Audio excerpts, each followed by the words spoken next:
Hello. We're going to try this physical science class on YouTube for now. What we have to do today is to talk a little about the scientific method. And I know you've probably heard these things before, but let me go through it again.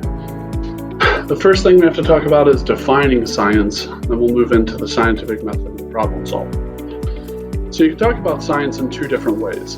One as pure science, which is more about the knowledge and understanding of science. The second is applied science, which is more applying the knowledge in a practical way.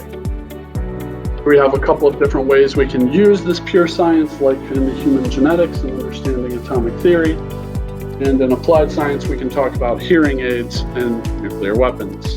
A couple of different types of science here. The life science, which is the study of living organisms. We have earth science, which is the study of Earth and space. And this class is the physical science, which is the study of matter and energy, which is a class half filled of chemistry and half of physics.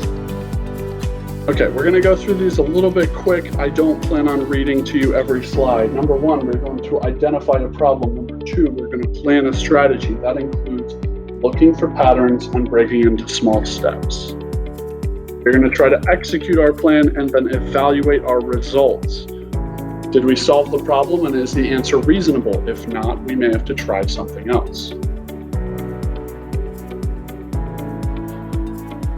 I want you to watch this YouTube video on babies tasting lemons. It's very funny. And what you're going to look for is a common trend that you see in all these babies tasting lemons for the first time.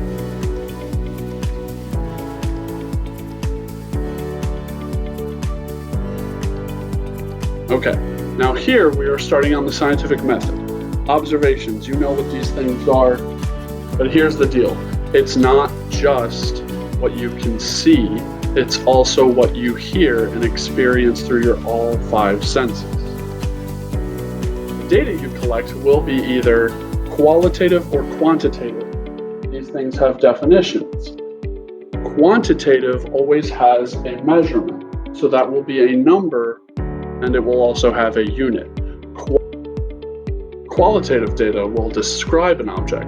So it could be something like an orange shirt, or it could be like gender of students in a room. Inferences are what's really important here. These are the conclusions that you will draw based on your observations.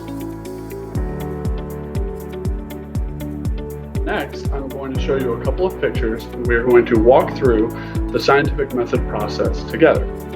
So, if you can't see the picture, make sure you are following along in your notes on school. Okay, so in this picture, we see a guy down here. He's in the water, right? He doesn't have a happy face, so we can kind of assume he might not want to be in the water. He might be frowning. We see a broken tree limb, and we see like a dog or a goat or something. So based on those observations, the data we've collected is that there's a broken tree limb, there is a person in the water, and that he is frowning. So an inference is a conclusion that we can make on that data. What is an inference based on this image? An inference that we can apply here is that this person does not want to be in the water, right? We can also say, how did the tree break? Well, maybe, and we don't know for sure, but maybe this person was climbing the tree, went out on the limb too far, and broke it off and fell into the water.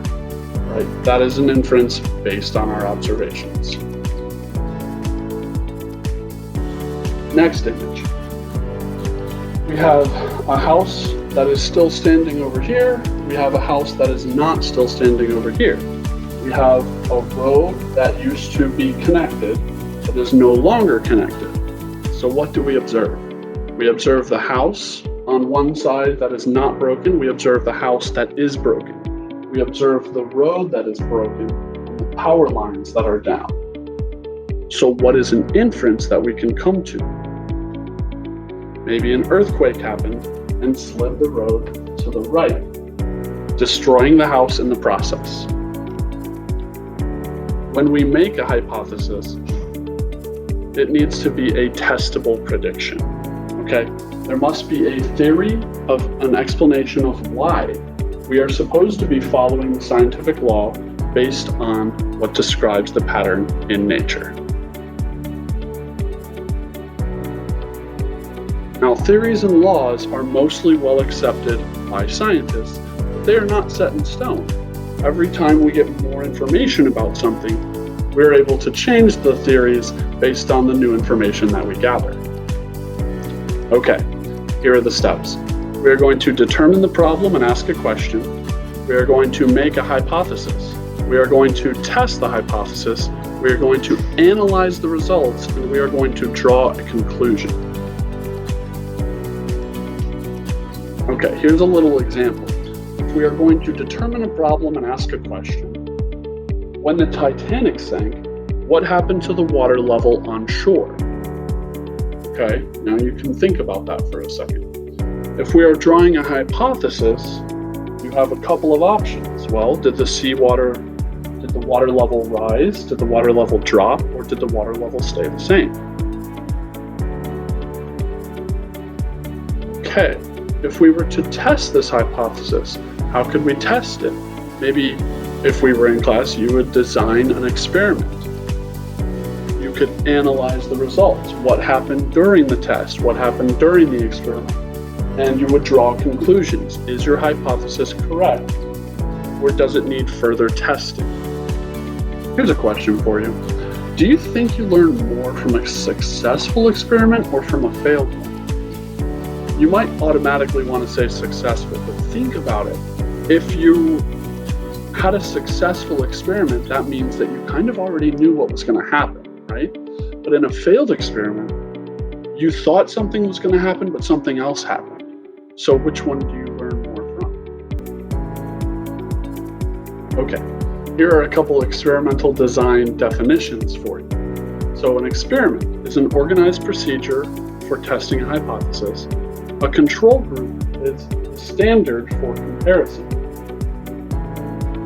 Some constants might be used in the experiment that do not change. A single variable experiment is when you keep all other factors constant. You're only supposed to change one thing in a true experiment because then you can test that one single variable. And you're going to have to do repeated trials for reliability. Cool. We have independent and dependent variables here. Independent is the one that you are going to change. That is adjusted by the experimenter, the person running the experiment. The dependent variable is kind of the outcome or what you measure. This is the one that changes in response to the independent variable. We'll go through a couple of examples. Okay, let's say you have this hypothesis. Storing popcorn in a freezer makes it pop better. First, we want to make that into an if-then statement. And our control group would be popcorn stored at room temperature. That is what we're going to compare it to. So our single variable here is the storage temperature, and things that are held constant are going to be popcorn brand, freshness, storage time, and the thing that is doing the popping, the microwave. So in this experiment, the independent variable would be storage temperature, and the dependent variable would be the number of unpopped kernels. That is what we would measure to find out if the storage temperature affects the results of popping popcorn. Well, that does it for our first section of notes. We will have a couple of assignments over these. Those will be up on Schoology very soon. Thanks for watching.